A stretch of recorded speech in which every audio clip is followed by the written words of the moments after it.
हमारी जो young generation है उनके अंदर एक सोच पाई जाती है कि शायद बुजुर्गों की ज़रूरत है इस हद तक है कि उनको खाना-पीना चाहिए और अगर उनके कुछ सेहत के मसाइल हैं तो उनको दवा चाहिए। तो वो कमाने वाले की जब कुर्सी बदल गई तो शायद लोग समझते हैं कि फैसले के इख्तियारात की कुर्सी भी बदल चुकी है। वो वक्त हमें नहीं भूलना चाहिए जब हमें चलना नहीं आता था और हमारे वालिदैन हमें उंगली पकड़ के चलाते थे, हमारी ज़रा सी तकलीफ़ पे तड़प जाते थे।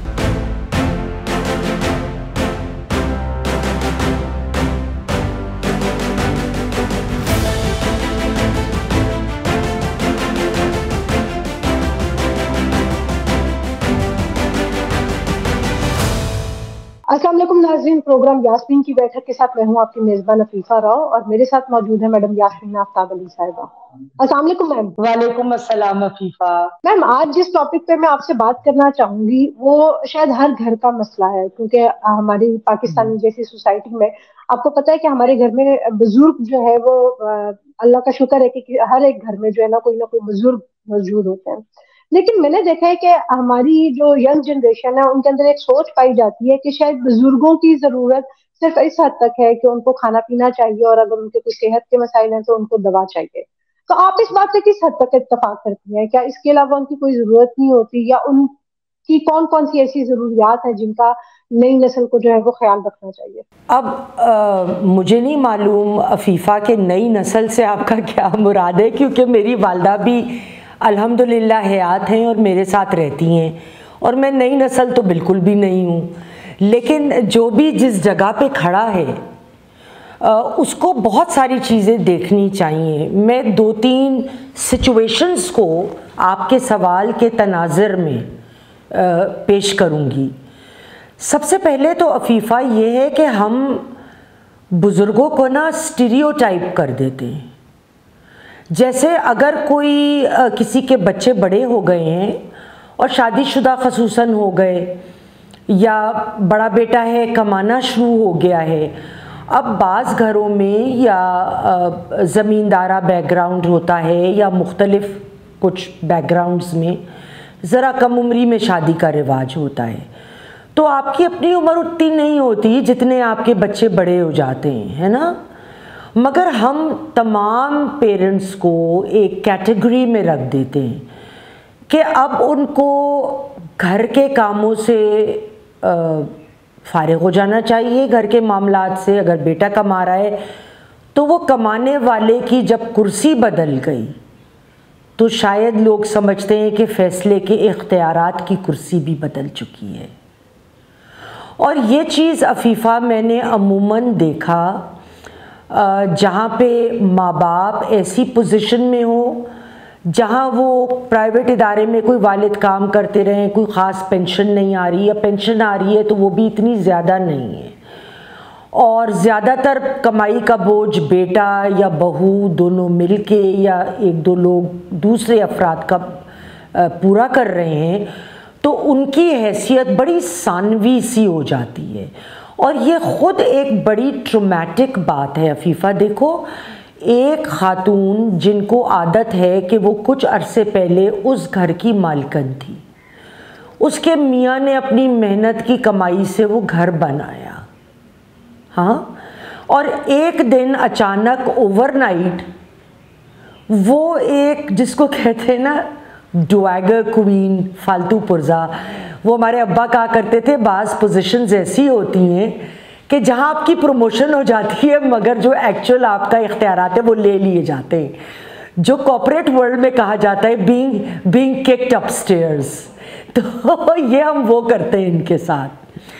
अच्छा, इसके अलावा एक बात और है कि अगर फ़र्ज़ कीजिए कि कोई तो ऐसे लोग हैं जो ज़रा मतमोल घराने से जिनका ताल्लुक़ है, तो मियाँ क्लब चले गए या गोल्फ़ खेलते हैं, तो इस किस्म की एक्टिविटीज़ में उन्होंने ख़ुद को इन्वॉल्व कर लिया। दूसरा, ख़वातीन का चूँकि ज़्यादा घर के मामलात में अमूमी तौर पे बहुत ख़ानदान ऐसे होते हैं जहाँ मर्दों का ताल्लुक़ ज़्यादा रहता है, अपना घर के मामलात में कहीं औरतों का ज़्यादा होता है, तो जब औरतों को हम अलग कर देते हैं, बुजुर्ग खवातीन को, तो ऑटोमेटिकली और मर्द की कमाने की जिम्मेदारी बड़ी हद तक ख़त्म हो गई। अब वो गोल्फ पे गए या क्लब गए या कहीं जाके दोस्तों के साथ बैठ के चाय कॉफ़ी पी ली या इस तरह की तो घर की जिम्मेदारी की एज सच बहुत ज़्यादा, अगर बहुत जिम्मेदारी है तो किस किस्म की है कि पोता पोती या नवासे नवासी वट एवर द केस में भी उनको स्कूल से ले आएँ ले जाएं या सौदा ले आइए। उसके अलावा उनको एक कमरा तो दे दिया जाता है, और ये मैंने बड़े घरों में देखा है अफीफ़ा, एक कमरा दे दिया जाता है, 3 वक्त की रोटी, खैर वो मेरे घर कुत्ते भी हैं 2, हम उनको भी डाल देते। तो बुज़ुर्गों को तो हमें मेरे ख़्याल में एक बहुत तरीक़े से, देखिए वो वक्त हमें नहीं भूलना चाहिए जब हमें चलना नहीं आता था और हमारे वालिदैन हमें उंगली पकड़ के चलाते थे, हमारी ज़रा सी तकलीफ़ पे तड़प जाते थे, और जिधर आज वो खड़े हैं अफीफ़ा, वहाँ कल हम खड़े होंगे। और हम आज जो एग्ज़ाम्पल अपने बच्चों के लिए, जी मैं आपसे ये सवाल करना चाह रही थी कि देखिए, जिस तरह से आपने बात की कि पेरेंट्स जो है वो बच्चों को चलना सिखाते हैं, उनकी सारी जरूरियात पूरी करते हैं, तो ऐसी क्या वजूहत बनती है कि एक माँ बाप जो है वो इतने सारे बच्चों को तो पाल सकते हैं, लेकिन वो इतने सारे बच्चे मिलके अपने पेरेंट्स का उस तरह से ख्याल नहीं रख सकते जिस तरह से उन्होंने कभी उनके बचपन में इसमें रखा। एक बड़ी वजह इसकी ये है आजकल अफीफ़ा कि पहले वक्त में जॉइंट फैमिली सिस्टम हुआ करता था। उसमें चूँकि घर में बहुत लोग होते थे, भाई बहनें, उन सबके बच्चे, सब किसी का आना जाना, तो बड़े लोग बड़ी हद तक तन्हाई उस तरह महसूस नहीं करते थे। अब न्यूक्लियर फैमिली सिस्टम आ गए, अभी भी आपको मिलेंगे अगर जॉइंट फैमिली सिस्टम, लेकिन बहुत कम। तो उसमें अगर कोई पैसे से मदद कर देता है, लेकिन माँ बाप एक औलाद के घर में रहे हैं और उनकी बाकी मेंटल फिटनेस और जहनी तौर पे वो कितना खुश हैं या नहीं खुश हैं, उसकी ज़िम्मेदारी अगर उन बच्चों के ऊपर है, एक बच्चे पे, तो उनके लिए भी कोप करना डिफ़िकल्ट होता है। इसमें मैं 2-3 चीज़ों की तरफ आपकी तवज्जो और सुनने वालों की तवज्जो करना चाहूँगी। अगर खावंद की डेथ हो जाए, क्योंकि देखिए बहुत कम होता है कि दोनों मियाँ बीवी इकट्ठे बड़े लंबे उम्र तक साथ चले, जो चलते हैं वो खुशकिस्मत होते हैं, लेकिन हमेशा तो ऐसे नहीं होता ना। तो अगर हस्बैंड की डेथ हो जाए तो मैंने देखा है औरतें अमूमन इमोशनली ज़्यादा स्ट्रॉन्ग होती हैं। वो अगर जॉब कर रही हैं तो वो घर भी संभाल लेंगी और बच्चों को भी और नौकरी को भी संभाल लेंगी। लेकिन अगर वो मर्द की वाइफ की डेथ हो जाए तो दे आर मोर लाइकली कि वो दोबारा शादी कर लें जल्दी, क्योंकि वो सारा दिन दफ्तर में रहेंगे और बच्चे पालना या घर को देखना अमूमन वैसे भी औरतें करती थीं या करती होंगी उनकी लाइफ में। तो उनके लिए फिर बड़ा डिफ़िकल्ट होता है कि इमोशनल एक जो बच्चों को एक चाहिए ताल्लुक़ वो फ़राहम करे और घर की उस तरीक़े से देखभाल करे जैसे एक औरत कर लेती है। अच्छा, एक चीज़ और, जब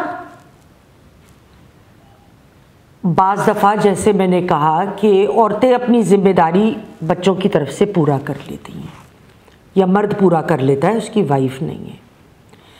बच्चे जो हैं ना वो माँ बाप को सिर्फ़ एज माँ बाप देखते, इंसान नहीं देखते। मैं आपको बिल्कुल सच बता रही हूँ। बहुत ये तल्ख़ हकीकत आप बयान करिए। वो ये नहीं देखेंगे कि इस शख्स की अगर 50 या 55 की औरत है, बेशक मेरी माँ है, मगर 22 साल की उम्र में बेवा हो गई, 25 साल की उम्र में हो गई, 30 साल की उम्र में हो गई, इसने एक बहुत खूबसूरत साल अपनी ज़िंदगी के इसने मुझे सेटल करने के लिए दे दिए। तो क्या उसको आगे भी आप सिर्फ एज अ मदर आपको ट्रीट करना चाहिए? इसमें क्या बुराई है कि वो अगर दोबारा उसकी आप शादी करा दें? बिल्कुल कोई बुराई या अपने बाप की करा दें। मैं आपको बताऊं, मेरे एक बड़े करीबी अजीज़ सर्जन, बहुत बड़े, उनकी वाइफ को कैंसर हो गया था और दोनों मियाँ बीवी में इस कदर मोहब्बत थी कि एक दुनिया रश करती थी। कहाँ कहाँ वो लेकर नहीं गए। कई साल पहले की बात है जब इतने सारे इनोवेशंस अभी कैंसर की बीमारी के नहीं आए थे, लेकिन उनको पता था आखिर में पूरी दुनिया में बीवी को ले जाके इलाज ना मिला। तो जब वापस आए तो उनकी बीवियों ने अपने बच्चों को भी कहा, और मैं चूँकि उनके घर बहुत आती जाती थी तो मुझे भी उन्होंने कहा, और जिस तरह वो अपने मियाँ का ख्याल रखती थी कि क्या खाना है, क्या पीना है, उनकी ज़िंदगी रिवॉल्व करती थी अपने शौहर के गिर्द। किस वक्त आएंगे, इस वक्त क्या ज़रूरत है, अब क्या ज़रूरत है। कमाल खातून। तो मुझे कहने लगी कि इनकी शादी करवा देना। बच्चों को भी कहती थी, जिस तरह मैंने इन्हें लुक आफ्टर किया है, ये रह नहीं पाएंगे अकेले, इनको ज़रूरत होगी किसी साथी की। अब आप सोचें, एक औरत जो अंधा प्यार करती हो अपने शौहर से, उसको पता है उसकी ज़िंदगी का टाइम बहुत ज़्यादा भी अब नहीं है, वो किस दिल से ये कहती होगी, वो कितना चाहती होगी अपने शौहर को। तो लेकिन ये बच्चे जो, उनके बच्चों ने कराई वैसे अपने बाप की शादी, क्योंकि माँ की ख्वाहिश थी। लेकिन ये बच्चों को ज़रूर सोचना चाहिए कि बुढ़ापे में, खैर आई डोंट थिंक 50-55 ईयर्स कोई बुढ़ापा है आजकल, लेकिन ये कि लोगों को कंपेनियनशिप की भी ज़रूरत होती है, बजाय इसके कि आप, अच्छा कुछ लोग ऐसे होते हैं। जी बोलिए। मैं ये कह रही थी कि जिस तरह की आपने एग्जांपल दी, इस तरह की एग्जांपल्स हमें सोसाइटी में बहुत कम नजर आती हैं। कम है, लेकिन वो इसलिए है ना फीफा, क्योंकि हम लोग पेरेंट्स को सिर्फ as a parent, as a father and a mother देखते हैं। हम ये नहीं देखते कि इस शख्स की कोई इमोशनल ख्वाहिशात हो सकती हैं, इवन कोई सेक्सुअल ख्वाहिशात हो सकती हैं। उनके सामने बात करो तो वो ऐसे आपकी शक्ल देखेंगे जैसे आप पागल हैं। बिल्कुल। लेकिन बाज़ दफ़ा ये होता है, बाज़ सिचुएशंस में, कि लोग ख़ुद नहीं चाहते ऐसा, क्योंकि हर शख्स इतना स्ट्रॉन्ग, कुछ लोग बहुत होते हैं कि वो ज़िंदगी को फेस कर लेते हैं, वो अपनी ज़िंदगी में मुतमईन होते हैं, उनकी ऐसी कोई ख्वाहिश नहीं होती कि वो दोबारा सेटल हो। और एक एज के बाद कोई इतना आसान भी वैसे नहीं होता होगा, लेकिन ये ज़रूर है कि अगर वो नहीं कोई सेटल हो रहा, हम करते क्या हैं, एक तो उनको हम घरेलू मामलात से अलग कर देंगे। हालांकि हमें चाहिए ये कि उनको और ज़्यादा मामलात में इन्वॉल्व रखें, ताकि उनको ये एहसास हो कि वो नाकारा नहीं हुए। 10 चीज़ें ऐसी होती हैं, हमारे बच्चों को हमारी ज़रूरत है, हमारी ज़रूरत है।